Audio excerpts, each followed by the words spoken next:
Hello everyone. Today I will explain what is the for loop in C++ and how you can use it for solving the different types of the problems. All right. The general syntax for the for loop is the reserve keyword for. Then you have to use the parenthesis. In the parenthesis you have to initialize the variable.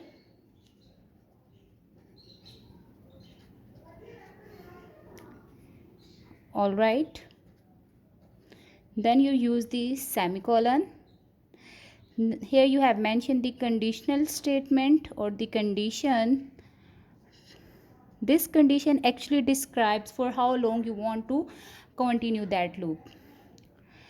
Again semicolon, and then you have to write down the increment or decrement in the variable. All right.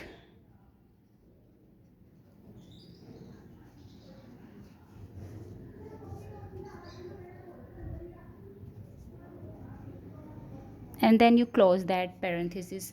One thing to notice is that you are not supposed to write down the semicolon at the end of this for loop, because whenever we write down this semicolon, it indicates that it is basically the statement terminator. But since this loop is supposed to be continue or perform the specific task according to the given number of conditions or the count times, within the parenthesis you have to mention the body of the loop that you want to execute continuously.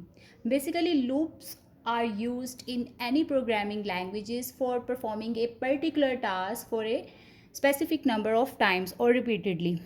So let's say if I want to print a number 10 times, or if I want to print first 10 integers, then according to the for loop you will have to write down or initialize a variable starting from 0.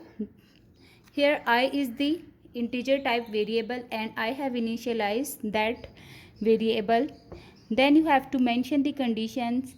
Since I want to print first 10 numbers 0 1 2 3 up to so on 9. Okay, so I will mention the condition I is less than equal to 9. Since I want 9 to be printed as well, then as I want to increment I by 1, so that's why I will mention here I plus plus. This increment operator will increase the value of I by 1 after execution of a loop every time. Okay, and here comes the body of the loop where I just want to print the integer I. Alright, so I will just write down the cout statement, cout I, and then if I want to print the numbers on the consecutive lines, then I can also write as end line statement.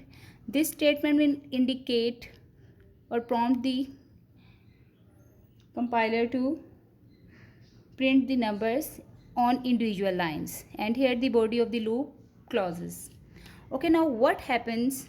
Initially the variable is set to a certain value. Here I have initialized the variable I is equal to 0. Then it tests the condition, either the condition is fulfilled or not. Since 0 is less than or equal to 9, since it is less than 9, condition is true, so you will enter in the body of the loop and you will just print the value of I. Okay, once the for loop executes, then it increments in the value of the variable as mentioned in this expression. All right, the initialization of the variable runs only one. Once you have initialized the variable, the two parts that are executed of the loop are the condition or the test condition and the increment or decrement in the variables. Now this loop will continue printing the values of I until it reaches to the value of 9. When it is equal to 9, again it will print the value, and then the value in the variable is incremented by 1 and I becomes 10. Now when it will test the value of I, since 10 is not less than 9, so condition becomes false. That's why the body of the loop will not execute. So this was very simple statement for understanding the concept of the for loop. Let's do another example that will help us to understanding the for loop more clearly. Let's say I want to print the square of the numbers 1, 4, 9, 16, and I want to take the squares of first 10 integers, that is starting from 1. So I will make a little change in the above program since I want to print the integers from 1. So that's why I will initialize my variable now from 1, integer I is equal to 1. Then as I want to run this loop 10 times, so I will need to do here what I need to do, or initialize the condition I is less than equal to 10, and then I plus plus. All right, now what kind of the changes I need to introduce more? I have used I as a count in this expression. All right, so if I want to get its value to be printed, what I will do, I will just do at cout and I cross I should be printed. Now let's just try run this program and see what happens. When I is equal to 1, the test condition is tested, and since 1 is less than 10, condition is true. So 1 into 1 will be calculated and printed as well. Then the value of I becomes 2 since I is being incremented by 1. Again 2 is less than equal to 10. The condition is true. So you will print 2 cross 2, which becomes equal to 4. Fine. And the next I is incremented by 3 and so on. So in this way you can print the square of the numbers, and for how many integers square you want to print, it depends on the number of times you actually execute the loop. Similarly, if you want to test, or if you want to print the first 10 even numbers, you need to make the little changes in the above program. What you can do, you can initialize, let's do it on another page just for the more clear example. So printing first 10 even numbers.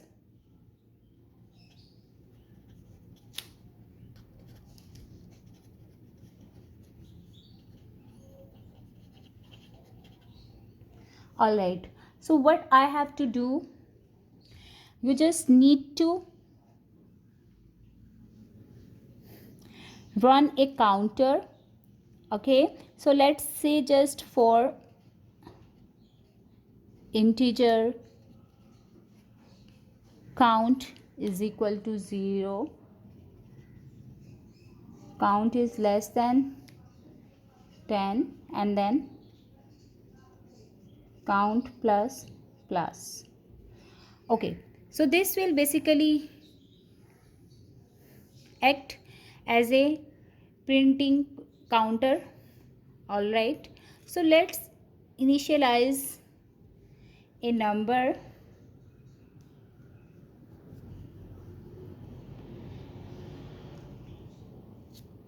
and see either it is even or odd.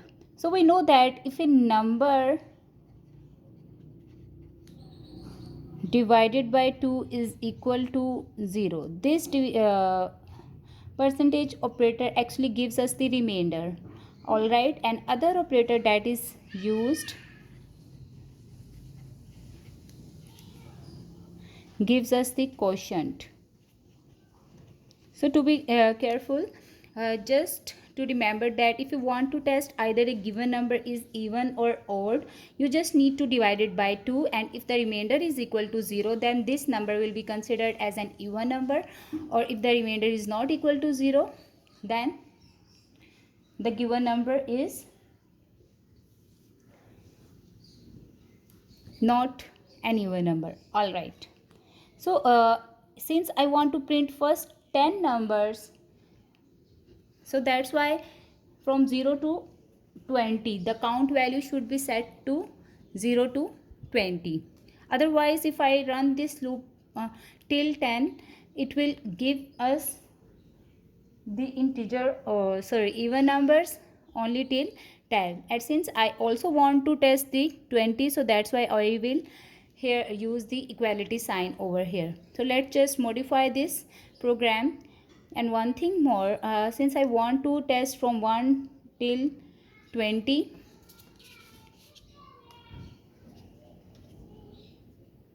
so I will initialize the counter to equal to 1. So let's just write down the program. For integer count is equal to 1, count is less than equal to 20, and then count plus plus, and here you will write down the if condition. If count divided by 2 is equal to 0, what we are supposed to do? If this condition becomes true, then we need to print it. So I will use the command cout count end line. Otherwise, what is the next option? We don't need to print those numbers that are not even, so it will automatically increment in the value of the count. So let's start with count value is equal to 1. 1 is less than equal to 20. Condition is true. Since 1 is less than 20, you will enter in the body of the loop and you will take the modulus. 1 modulus 2 is equal to 0. No, remainder is equal to 1 actually. So that's why the condition is not true, and the next statement return to if will not be executed in case of 1. Now the value of the count is incremented by 1. It becomes 2. 2 is less than equal to 20. Condition is true. So you will take the modulus and you will see the remainder 2 divided by 2. Remainder is equal to 0. Condition is true. So that's why the value of the count, which is equal to 2, will be printed. And when the count becomes 3, 3 modulus 2, remainder is equal to 1. And since the condition becomes false, that's why the value of the count will not be printed. So in this way, the output of the program will be 2, 4, 6, 8 up to so on 20. Since I have written equality sign over here, if I do not write equality sign over here, we will get even numbers only till 18, and the 20 value will be missing from the list. I hope you understood the concept of the for loop.